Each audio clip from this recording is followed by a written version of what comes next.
मुंबईतील महायुतीच्या जागावाटपाबाबत आरपीआयला डावललं गेल्याचं सांगत आरपीआय आठवले गटाचे अध्यक्ष रामदास आठवले यांनी नाराजी व्यक्त केलेली आहे। रामदास आठवले यांनी भाजपला मुंबई महानगरपालिकेसाठी 26 जागांचा प्रस्ताव दिलेला आहे। त्यापैकी किमान 15 ते 16 जागा मिळाव्यात अशी मागणी आठवले यांनी भाजपकडे केलेली आहे। या संदर्भात आपण मुख्यमंत्र्यांना भेटणार असल्याचंही त्यांनी सांगितलंय। दरम्यान नाराज आठवलेंची चर्चा करण्यासाठी भाजपचे प्रवीण दरेकर त्यांच्या बंगल्यावर पोहोचले। भाजपकडून आठवलेंचा योग्य सन्मान राखला जाईल असं आश्वासन यावेळी दरेकरांनी दिलंय। मुंबई शहरामध्ये रिपब्लिकन पक्षाची ताकद चांगली ताकद आहे, मोठी ताकद आहे।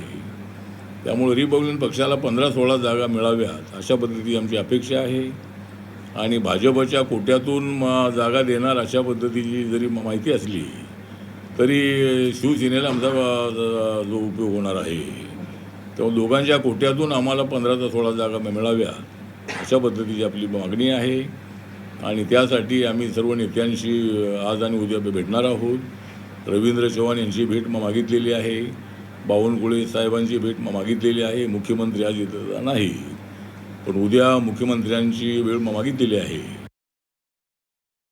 अजून चर्चा सुरू आहेत। आता चर्चा तुम्हाला थोड्या सगळ्या माहीत असतात। आठवले साहेबांची माणसं आणि आमची चर्चा त्या ठिकाणी सुरू आहे।